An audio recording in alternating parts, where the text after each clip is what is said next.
Вы смотрите новости в прямом эфире. В студии Сергей Михедов. Здравствуйте. И вот основные темы выпуска. Порог заболеваемости вирусными инфекциями превышен в Якутске. Школьники переходят на дистанционное обучение. Власть, бизнес и наука вместе трудятся над туристической привлекательностью Якутии. Хангаласский район встречает гостей на первом фестивале туризма. Мост мира. 66 лет совместной жизни отмечает семейная пара Николаевых. И для жителей родного села сделали поистине грандиозный подарок.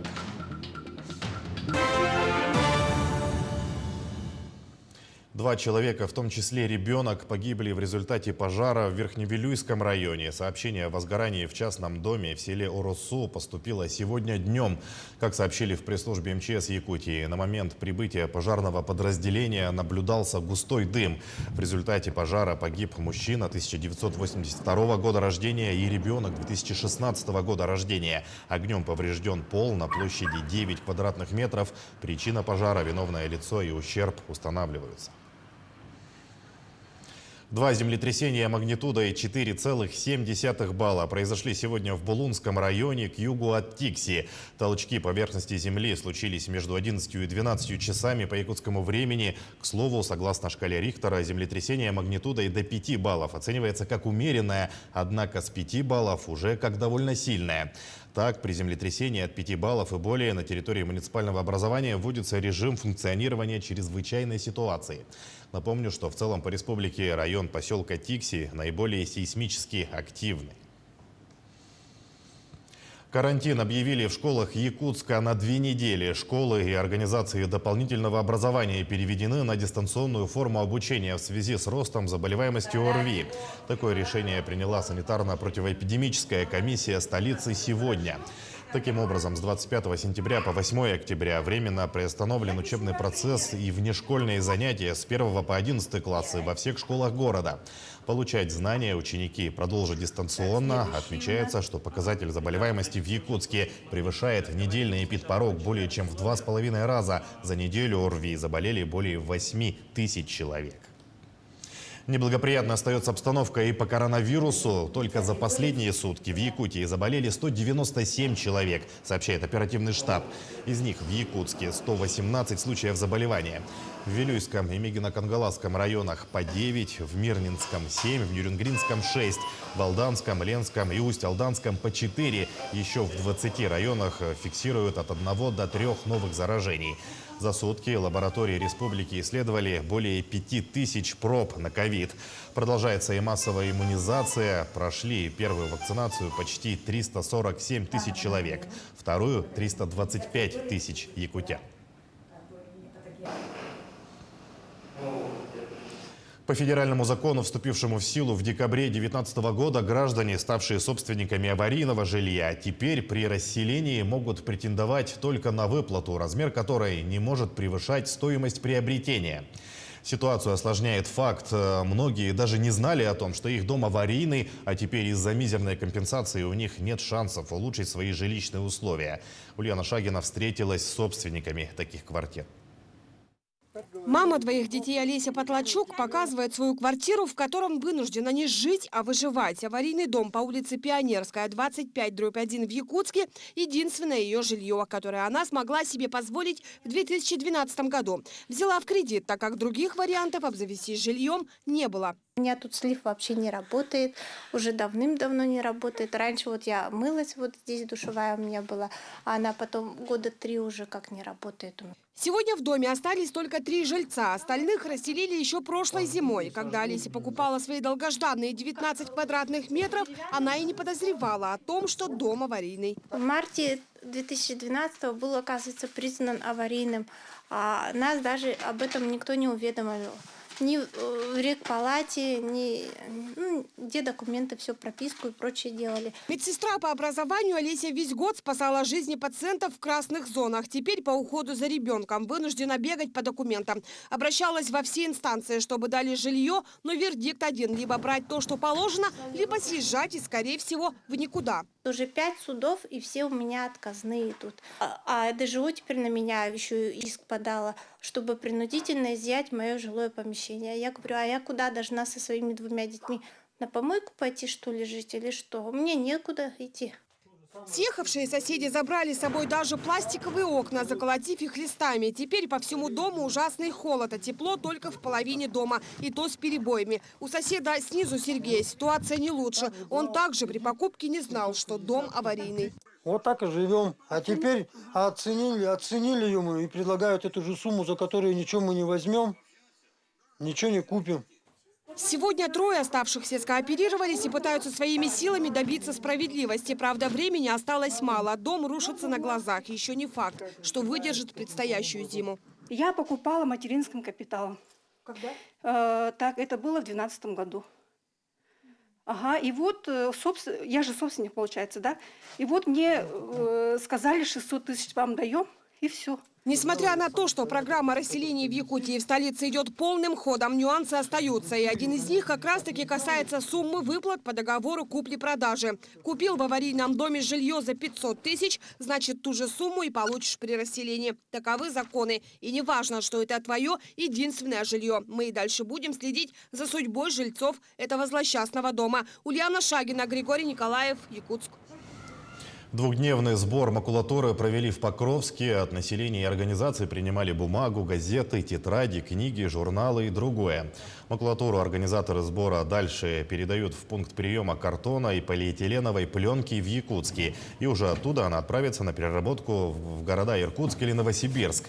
Наибольшую активность в сдаче макулатуры проявили образовательные учреждения Хангаласского района. Несколько школ передали списанные учебники, а учащиеся принесли свои старые тетради. Сбор макулатуры организовала команда-участница кадрового конкурса «Таланты Якутии». Это республиканский кадровый проект для молодых людей, готовых стать новыми лидерами республики.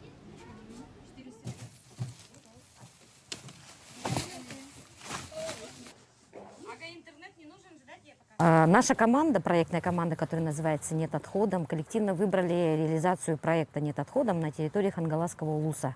Сегодняшний сбор макулатуры – это один из этапов нашего проекта.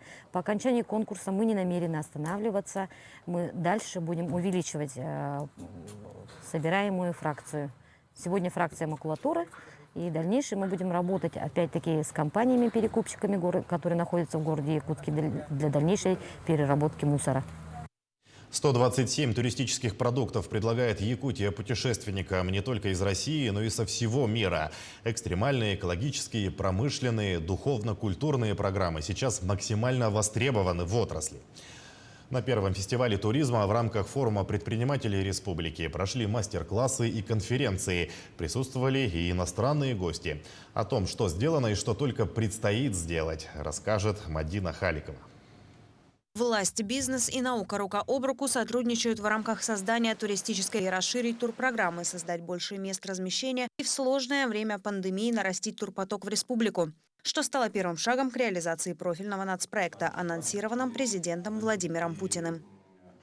Те проекты, которые мы сегодня направили для включения в национальные проекты, будем прорабатывать, отрабатывать с федеральными органами, в том числе и со соответствующими структурами. Вопрос заключается в том, что упаковка данных проектов, она идет планомерно и поступательно, и проекты, они должны быть более такие рентабельные по усмотрению, допустим, тех же федеральных структур, и мы в этом направлении должны действительно очень сильно поработать. Сделать акцент на палеонтологическом туризме. Такую задачу ставят перед собой специалисты отрасли. Хангаласский район – ближайшее место к региональному центру, где можно обнаружить доисторические находки. Уже более 25 лет раскопками в песках Средней Лены занимаются школьники. И на палеонтологической конференции «Охота на мамонта» демонстрируют ископаемые, которым от нескольких десятков тысяч до сотен миллионов лет. На палеонтологическую конференцию привезли экспозиции, которым очень-очень много лет. Например, это кость оленя, также носорога, мамонта, бизона.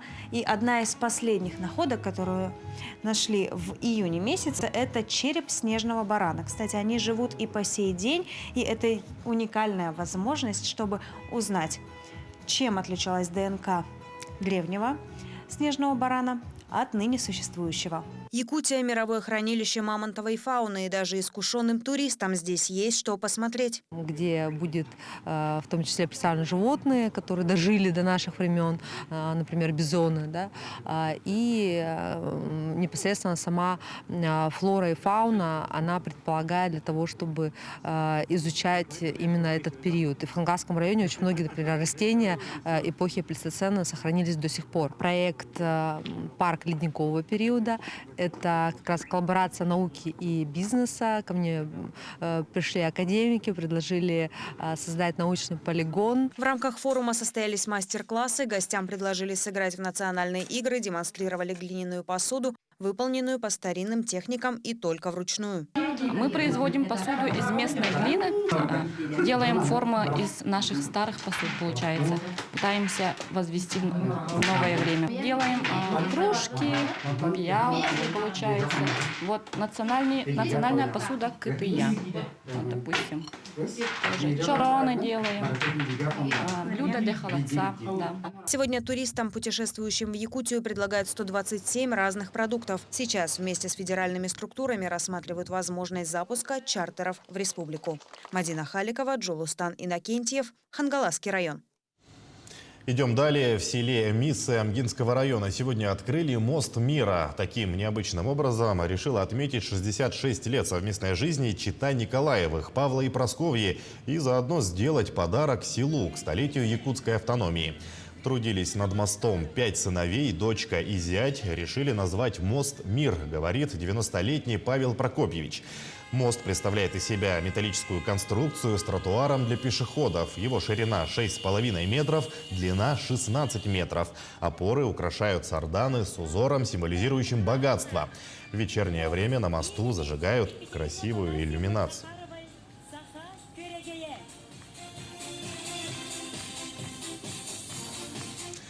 На кинотавре снова может победить якутская история. Фильм «Нуча» режиссера Владимира Мункуева набрал 4,3 балла из 5 возможных в рейтинге конкурсных фильмов кинофестиваля. Рейтинг составлен на основе рецензий 10 кинокритиков ведущих тематических изданий. «Нуча» — это историческая драма о том, как в конце 19 века русский каторжник оказывается в доме у якутской семьи, которая все никак не может завести ребенка. В основу сюжета легли произведения польского писателя и этнографа Вацлава Сирошевского. Картина, напомним, обладатель гран-при международного кинофестиваля в Карловых Варах. На этом выпуск подошел к концу. Мы продолжим следить за развитием событий. Всего доброго и до свидания.